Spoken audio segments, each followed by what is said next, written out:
I've enabled the Cloud Vision API and I've created an API key in the Google Cloud Platform so that we can access the Cloud Vision API. Now let's look at the code. First of all, we need these dependencies for it to make HTTP requests to Google Cloud Platform. Some of these are Google API services and others are for JSON file format. Let's look at the layout of the application. So here's the layout.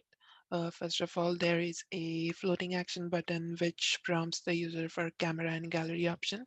This is where there is a content main layout.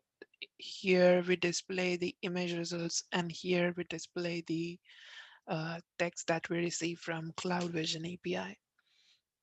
Apart from that, we need three permissions. Uh, Internet permissions to make Cloud Vision API call using HTTP REST format. Uh, Another is read external storage that is required for reading the image from gallery. And third one is the camera permission that is required to take a picture from camera. Let's look at the code. Permission utils. So permission utils, first of all, this piece of code requests the permission, and whenever the permission is granted, this piece of code is executed.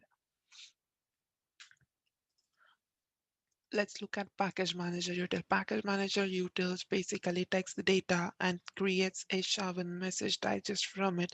The message digest is required by Cloud Vision API.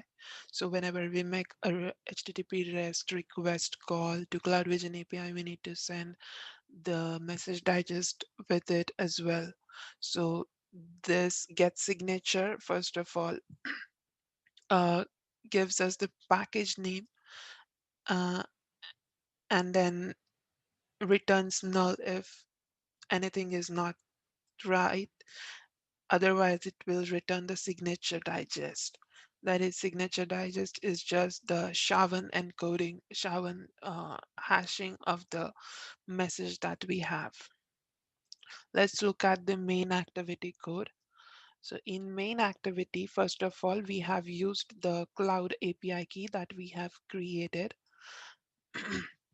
And then in onCreate function, first of all, we prompt the user to select the option between gallery and camera. Now, whenever the user selects gallery, we execute the start gallery chooser function. Now, start gallery chooser function, first of all, checks for the permissions. If the application has been granted read external storage permissions, and if it has been granted, then it goes to the gallery and prompts the user to select the image. Whenever this user selects the image, this on activity result function is executed. The second option is the user can take a picture from camera. So whenever we click on camera, first of all, we check the read external storage and camera permissions. And if we have those permissions, then we take the image, capture the image, and uh, specify its URI, and we pass it to the on activity result. From on activity result, we call upload image, uh, upload image followed by the data that we have. So in upload image function, what we do is we scale down the bitmap to 1200 because that's the maximum dimension that we want. And then we set the image bitmap, that is, uh, in the layout, we show the image to the user. Now from here, we call the Cloud Vision API.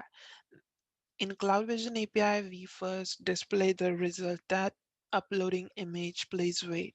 And then in the background, what we do is we create an HTTP transport request as well as JSON factory object.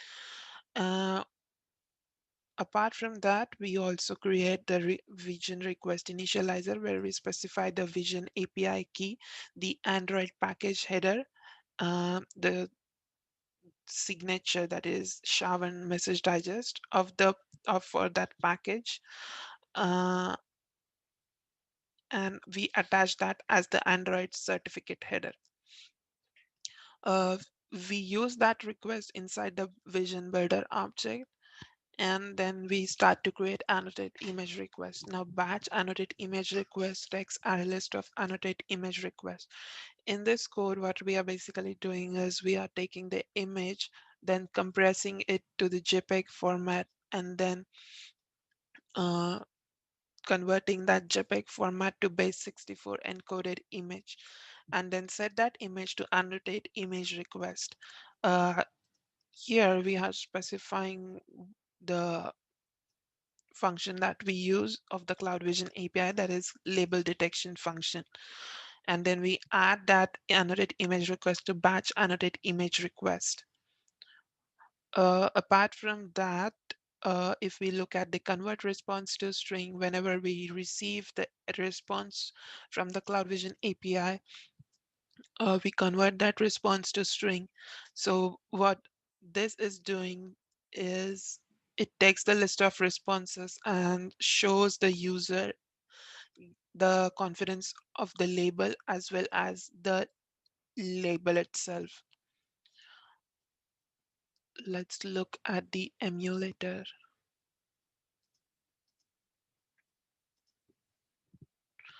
Let's first try the gallery.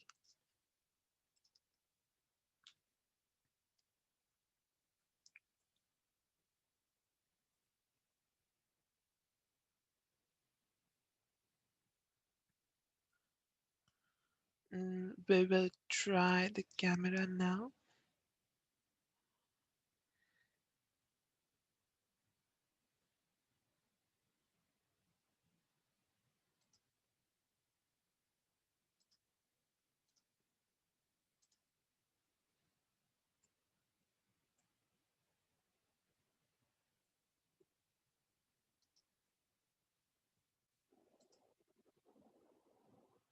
This will upload the image and show the score as well as the label. Thank you.